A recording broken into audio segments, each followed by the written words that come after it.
Number SJC-13443, Commonwealth versus Dara, Poum. Okay, Attorney Crouch. Good morning, and may it please the court. Andrew Crouch on behalf of Mr. Poum, who appeals from convictions out of the Middlesex County Superior Court. I'd like to begin today by addressing the mitigating circumstances issue. This is one that was at the heart of the defendant's case and his theory at trial. The parties also agreed that there were mitigating circumstances, specifically sudden combat at play here. Yeah, but was that clearly wrong, though? That's my question. So I don't understand how this fits within sudden combat. Certainly. Because the guy goes into somebody's house with a gun, threatening them, driving them into the bathroom, and they've got little kids in the rest of the house. So how does that fit within sort of our definition of sudden combat? Certainly.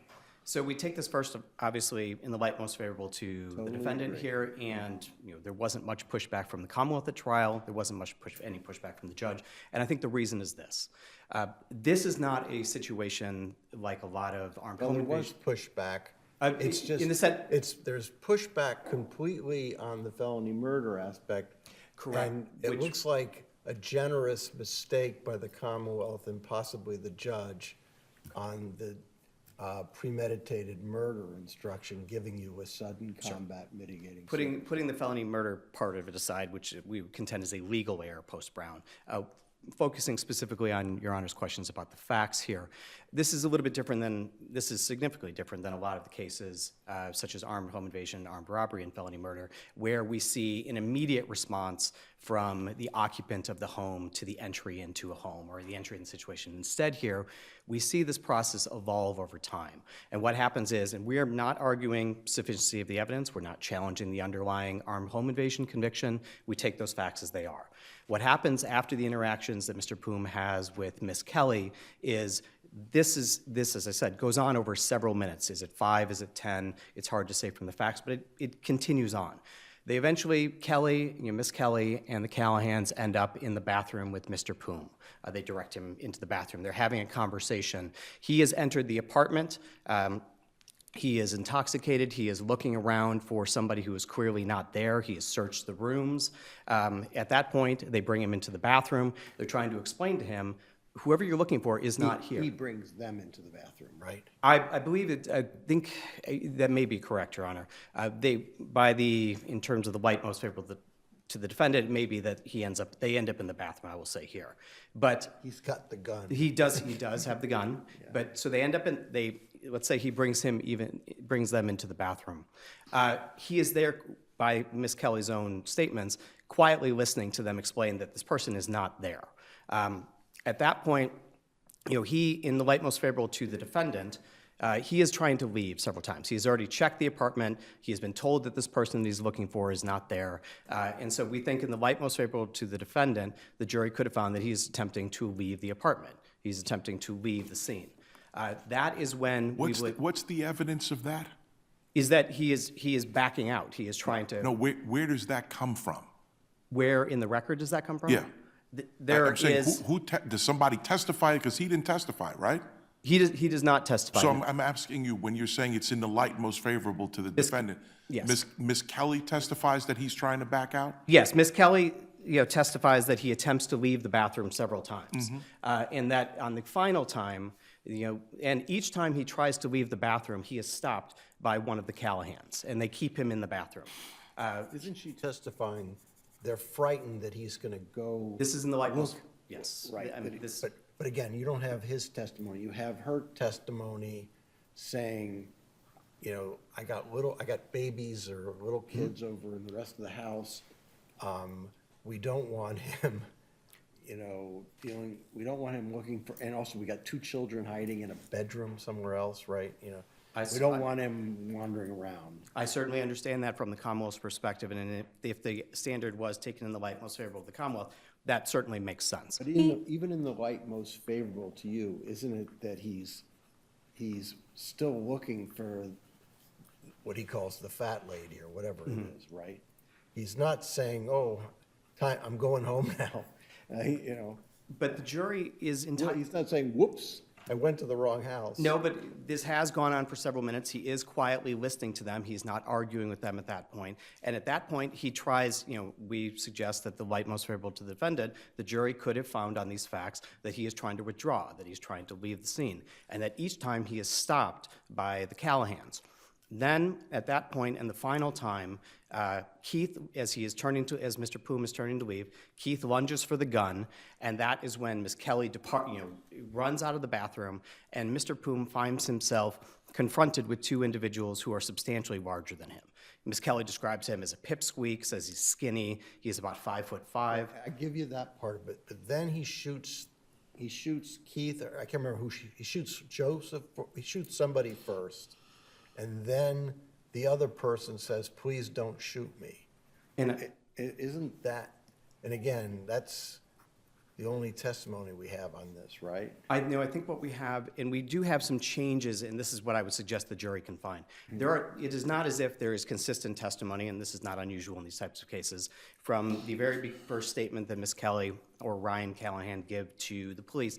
Their testimony changes over time, and it becomes progressively worse. Their statements to police change over time, and it becomes progressively worse for the defendant in terms of things that he did. And so we believe in the light most favorable to the defendant. The jury could have decided that that was, later, that they didn't believe that part of the testimony. Instead, what they could have believed in the light most favorable to the defendant is that when Ms. Kelly departs and Mr. Poum finds himself in a room with two individuals who are 6 inches or more larger than him, have more than 100 pounds on him, he is in a 2-on-1 confrontation at that point, where the first effort is Keith had reached for the gun. He then, the witnesses then hear But a don't the fight. cases, the sudden combat cases don't involve, I'm not aware of any where someone's going to rob somebody. And two, they usually are, basically these people come and then the combat is a surprise. It comes out of nowhere. Like, they get into they're drinking and then they end up getting into a surprise fight or something like that. This would really push sudden combat to a whole new level, wouldn't it? I don't think it does, Your What's Honor. a case where we found sudden combat that's comparable to this? I think, we look at one of the closer cases, and I would suggest that this is in a very narrow category of cases. When we look at the model instructions, they talk about few circumstances sort of matters. The self-defense instructions, I think, are a little bit helpful here in that they talk about cases such as escape or someone leaving the scene, and that may be a case like Rogers or things like that.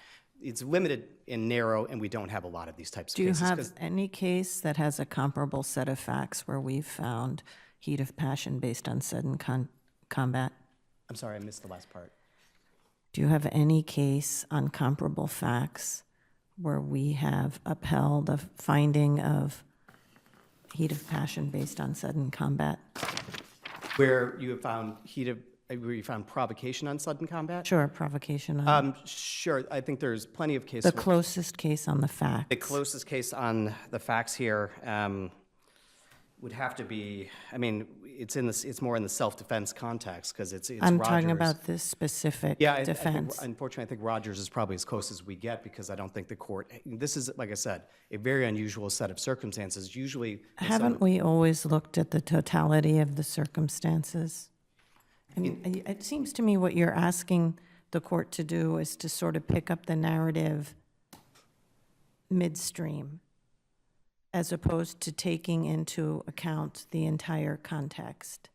I don't think I'm doing that, Your Honor, and what I would suggest. But so assume that we were going to look at the entire context, and that we were, because there's an objective and a subjective component to it, correct? How were you entitled to the defense on the objective component? Well, I think the objective component, keeping in mind here that this is all, the evidence is taken in the light most favorable to the defendant. I think that's the key part. As I laid out, this is the narrative that the jury could find based upon the evidence here. And we, as I said, we are not challenging or dismissing the evidence underlying the armed home invasion conviction. We're accepting that as part and parcel here. But what we're suggesting is, and what contrasts this case from most of these other cases, is the occupant of the home does not immediately, such as a machete case where somebody enters and they immediately receive a response to someone trying to defend themselves. But if you go into a house with a gun, it won't be a surprise if they resist you, right? I'm just, the cases I'm thinking of, okay, so the guy goes to a fight, he challenges some guy to a fight, and he drives over, and then a bunch of other people rush out. But we don't find sudden combat there, even though more people showed up than he was expecting, or, they were bigger. Right? I think the key here is the evolution of time. I think that the time changes this and makes it very different than any of these other cases that we talk about. Just that period. Again, he's got a gun in a house, and we also, the whole castle law issue, you can defend yourself in your home. He should expect resistance. It's not sudden and unsurprising. And right? had that resistance come immediately, I would agree with you. It had come within a short period of time. That is the case law to date. This would, I think what the Commonwealth is asking for here is an extension of the case law to basically cover any time you enter a home. It essentially makes it, like the first aggressor law. You cannot ask for a mitigating circumstances instruction. And I don't think that's what the case law suggests. I think that few circumstances here is where this is one of those narrow category of cases. But maybe not a bright line, but again, if you marry the 2 points of Justice Kafka and Justice Wolohojian, you've got the totality here where you've got this armed gunman, and I know what you're saying. You're saying that, okay, they've got to immediately meet with resistance, but he's armed. And so it might be that you have to wait until you get into the close confines of that bathroom for either one of those brothers to say, now's the time to resist, because now it's easier, or under the terrible circumstances, this is where it's most apt for me to do something now that I'm closer in this little bathroom and there's 4 people there. So, on the one hand, you're saying the Commonwealth's view takes it a little bit to an extreme, but on your view, you'd immediately have to rush an armed gunman to be able to say that there wasn't any sudden combat here. I think this is why we have the jury. And this is a pure jury issue for them to determine whether or not these mitigating circumstances suffice to negate malice in this particular case. And I think that's where the jury has to go between, this is not a set of facts where we are all in agreement as to each component. There are some parts that come in, some statements that come in later, police statements that happened sort of later on, closer to trial. These are all things the jury has to weigh to determine what it thinks happened here, in what order, and this is not a situation where we sort of post hoc judge that. And I don't think it's a case that lends itself well to a bright line determination that once you enter a house with a firearm, mitigating circumstances are in all circumstances off the table. As I suggest, this is a narrow circumstance. This is one of those few circumstances. And where the jury here was precluded from the opportunity specifically to make a determination on mitigating circumstances, we just don't know what the jury would have done. Can I take you to 2 of your other issues? Certainly. So the judge on the sentencing signals, I'm going to do consecutives, and he says instead, he doesn't just say, I guess, we wouldn't be here if he said, I'm considering doing this, right? So, but he's giving defense counsel and the prosecution a heads up and saying, here's what, again, it would have been better if he'd said, I'm considering doing, but he doesn't say that. But again, they're on notice, that's what he's going to do. Isn't that sufficient? Maybe not artful, but the defense counsel has a chance to respond there and say, no, Judge, you're wrong for this reason, or I really want you to reconsider that for this reason. Isn't that okay? I think that this is I've been doing this a long time. This is a very unusual circumstance. I've handled plenty of appeals. You just don't see judges do this very often, ever. And this is why I'm citing cases from Wisconsin and Pennsylvania, because it just doesn't happen. But they do give heads up sometimes. They just don't phrase And if it. that was the case, I will tell you, we would not be here. And it happens all the time where judges say, I'm inclined to do this, or I'm leaning this way. We don't have a problem with that. That's not a due process violation. Here, in this critical juncture, and I would suggest the court doesn't give a leaning. I mean, to quote the court's words, it says, I'll tell you that I will impose consecutive life sentences. I'm going to impose. And then he does just that. This is, a very unusual case where the judge prejudged, we're not alleging any kind of bias like we see in Lewis and White and some of the other cases. I think it provides helpful language for considering this case. But here, we look at cases out of Pennsylvania like Luketic and the case out of Wisconsin. Similar circumstances, very similar, where the judge says, this is what I'm going to do before the sentencing hearing actually begins, before the defense has a chance to put in mitigation evidence, and then the judge goes forward and does that. This is just not what can be done in these cases. The judge can't issue that sentence before and any kind of post hoc allocution opportunity doesn't remedy the fact that the judge has already determined what that sentence is going to be and then followed through with it. In this case, though, didn't the judge hear from defense counsel before saying that? And that's what I said. The post hoc opportunity, even after that fact, doesn't resolve the problem. The problem is the judge prejudged the case. He said, "This is what my sentence is going to be," and the judge issued that sentence. I think That's Justice the George's problem. question was, wasn't there a preliminary back and forth about that? So what happened? I apologize for misapprehending the question.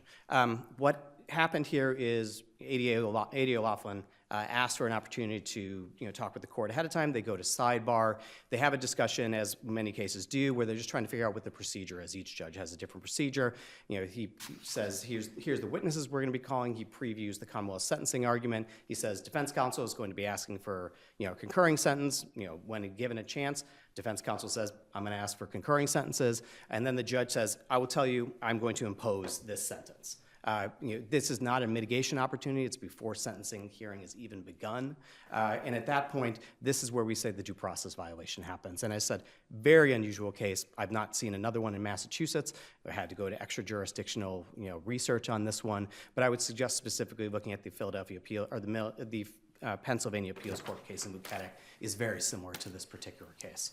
And what's the prejudice to the defendant here? It's a straight due process violation. This is a critical juncture in the proceeding, and he has to have the opportunity, before the judge makes the determination, to give his mitigation evidence, to give the evidence there. A post hoc opportunity, it's not the same No, thing. I understand, but just practically speaking, he's serving a life sentence without the possibility of parole. Yes, but if the judge had just issued concurrent sentences, then no, we probably we wouldn't be here because again there would be no prejudice. But contrary to I think what the Commonwealth argues here, and I would note we did file a very recent stipulation in this case. There was part of the sentencing record where there was an inaudible section. We have then clarified what that language was, and even at the sentencing hearing, the ADA acknowledged that that consecutive sentences and concurrent sentences are very different, and said if there is a change in the law, this could have a real impact in this case. And we suggest, with all of the changes this court has undertaken and that we see across the country in terms of changing the law in regards to lifetime without parole, this is a meaningful distinction. Can I ask, the last issue I've got is the lesser included issue. I'm sorry. The lesser included issue. Yes. In the Commonwealth's argument, I take it, and I'm going to press them on this, is that you could have charged on one home invasion because you got 8 people in the house. Mm-hmm. But I take it your argument is the only home invasion that he was indicted on and that there's instruction on is the Miss Kelly, nobody else. And then I take it is a lesser included, right? That is correct, and that is exactly what Now, we're... it would have been different had they instructed more flexibly, meaning, I guess it's the standard instruction saying home invasion, and there were 6, 7 different people in the house, and there's a difference between the indictment and the instruction. And then there's maybe, I think the issue is there's also probably an issue with regards to the ability to prove all of the elements of armed home invasion against other individuals in the house who maybe didn't interact with Mr. Poum. Ms. Kelly obviously had a physical interaction with Mr. Poum that qualified for armed home invasion, which is why I imagine the Commonwealth chose to both indict the armed home invasion charge on her, and the court felt compelled, understandably so, for both of the counts of felony murder to instruct that Jessica Kelly was Are that there victim. cases that make this exact point, that if, because they're citing the cases where home invasion is against a person, you could have multiple ones, but are there cases that do just what you say, which is you charged on one person, you instructed on one person, and then the felony murder is built on top of that one person, therefore it's clearly lesser included? I think the best case we can look at is Doucette, and that's a case where it's a little bit different because there are multiple, there's two different victims in that case. There's a decedent, Mr. Twyman, and then there was an injured individual, Mr. Escott. And what the court, basically said there is we have these two different victims. There are separate armed home invasion charges. We can dismiss one and dismiss the one against Mr. Twyman, who was also the homicide victim. But that's as close as we can get in terms of, because otherwise these cases are pretty routinely. The Commonwealth usually comes in and says, yes, that is a duplicative conviction. It should have been dismissed. It's sort of rare to come in and argue it, and that's why we think this falls pretty straightforwardly within the duplicative convictions law. If the court has any further questions? No, thank you. Thank you very much. Okay, Attorney Lee.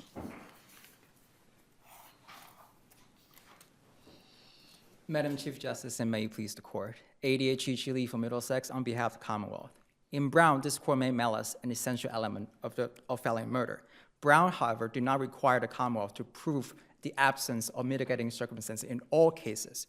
I disagree with my friend on the other side that it is always a jury question. It is not always a jury question. It is only a jury question if the defendant is entitled to that instruction when the evidence in the light most favorable to the defendant under the totality of the circumstances. Can you slow down just a little bit? Yes, Your Honor. And the idea, the concept of in the light most favorable to the defendant is not picking and choosing like all the justices were talking about earlier. It's about when there's a conflicting testimony to a specific fact. So was it an error for the judge to give it with the other two murder charges? Because what would be the intellectual difference in saying, I'm going to give the mitigating circumstances instruction for murder 1 and 2, but I'm not going to give it for felony murder? And I know there seemed to be some confusion about that subparagraph in the felony murder instruction, but what would be the intellectually significant difference between saying I'll give it in this and not give it in that? I think number one, the judge erred in giving that instruction to the premeditation because the facts are the same. And like my brother say, Because you basically said you should give it, right? The Commonwealth, I can see the judge saying, well, the Commonwealth wants it given, the defense wants it given. It seems like it was a mistake to give it, but you can see how it happens because you asked for it. yes, Your Honor, it was a quick discussion. There was not really delve into the time of the charge conference, and it is an error. However, the Commonwealth is not taking inconsistent positions. What we're taking position right now is mitigating circumstance, sudden combat is not required. The defendant is not entitled to that instruction as to felony murder. Like the Justice or talked about earlier, this does not fit the definition of sudden combat. This is not two people. I'd just like you to address maybe the more narrow point, which is set aside the facts. Assume a case where the facts satisfied sudden combat or, taken in the light most favorable to the defendant. Is it the Commonwealth's position that an instruction on sudden combat should only be given on the murder charge and not on felony murder? Or are you agreeing that it should be given with respect to both? I think in this particular set of facts, you shouldn't be given in any case. I asked you to set aside the facts. I asked you to assume, When assume that the facts were sufficient to merit the instruction. to merit the instruction. Yes. If the fact actually merits the instruction, I think it would go to all all the murder theories. All right, so the legal error here, if the facts supported the instruction, was that the judge gave the instruction, told the jury not to consider mitigating in circumstances with respect to felony murder. Yes, if that's the case. Okay. But that's not what happened here. The error was the judge gave the sudden combat instruction as to premeditation because evidence does not support the defendant being entitled to that. And I know Justice Wolhogen was talking about what's the closest case here. In this court's case in 2002, Randolph was the closest case. It was a premeditation case where the victim was chasing the defendant out of the victim's apartment, arming himself with a knife. This court held it was a proper response to a violent armed assault on the victim's wife in their house, and that cannot be sufficient provocation. And that's the same concept. You can see the same thing in Roderick in 1999 and Lucier in 1955. All these three cases are cited in the Commonwealth's brief. If you look at this case law, these all talk about the same concept. If a defendant commits a violent offense on the victim had the right to defend himself and respond to that violent conduct. And that's what happened here. The evolution of the time here does not matter because when the defendant remained in the house with a knife, with a firearm, that assault was continuous. The victims in this house with 3 adults, 5 children, they're all in danger. The victim had the right, like Justice George said, to wait the proper time for them to defend themselves. And that's what the victim just did in here. If no further questions on this issue, I'll move on to the declarative instruction. After reading the defense reply brief, the Commonwealth agrees that it is declarative. The main reason is the jury was only instructed on that. Thank you, make our lives simpler. Of course, Your Honor. And as the sentencing issue, understand that the judge made the words very definitive, but the judge gave both sides a opportunity to talk about their positions at sidebar. That's page 4 to 9 on volume 14 of the transcript. What are the pages, sorry? 4 to 9 on transcript volume 14. The Commonwealth argued first, and the defendant, like my brother said, gave a short position, which is a concurrent sentencing on the life felony. This was before the judge said this or after he said That's it? before. So there's a back and forth before where they each present sort of their tentative views or. Right, and that's after that the judge announced his plan. After that, they go to open court. Both parties were given the opportunity to explain their position again, and the defendant was asked whether he wanted to address the court as required by the rule. The defendant was given the opportunity, but he declined. So I understand the judge could have used the words lighter, but the defendant was given all the opportunity to present his argument in terms of sentencing. There's no prejudice here. How about the issue, I mean, really, he does a terrible job on mitigation. He doesn't bring up any of the standard mitigation that, you know, he had an alcohol problem, he had some injury, he grew up in a gang-infested neighborhood, you know, none of that. What do we do with that? I think that really the point is there's no prejudice here. I understand the law could change, but if it did change, it does change in the future, the defendant can bring a Rule 30A motion for to relieve that sentencing for that consecutive time. As right now, there's no change of law. And this theoretical concept of things might change to impact a life felony with a possibility of parole, it's simply pretty unlikely at this point. So as the stage right now, as the evidence in the law, there's no prejudice to the defendant when he's serving life with a possibility of parole. But if things do change, wouldn't this be the time for us to set that up so that he doesn't have to come back if things do change? No, because I think it's still theoretical. And if it does happen, there's no prejudice to the defendant because he has a quick remedy. And it's not like he's gonna be out at any point. He's still serving a lifetime with a possibility of parole. So if there's any change, he could be paroled. That's the time when the lower court can address it, rather than for this court to find this prejudice under the state of law right now. So it's the murders were consecutive, the others were concurrent, right? Yes, Your Honor. And given the guardado and the concession of duplicative charge, it doesn't matter at this point. So I just want to make sure I understand. your argument is that the reason why there's no prejudice from the claim of ineffective assistance of counsel is because he could renew that claim. Commonwealth agrees that he could renew that claim in the form of a Rule 30 motion in the future. That's one of the reasons, Your Honor. The other reason is he is serving life with a possible parole. And we'll look at the defense conduct and prejudice at the time of the law when it happened. The law right now is there's no change to change the outcome of the sentencing. So because he's serving life with a possibility of parole, there's no prejudice. But you're saying that's the reason we should not really examine whether or not there's an effective assistance? No, I think this court, I think defense attorney should have done a lot more in terms of sentencing, but there's no prejudice here. No further questions. Counselor response brief.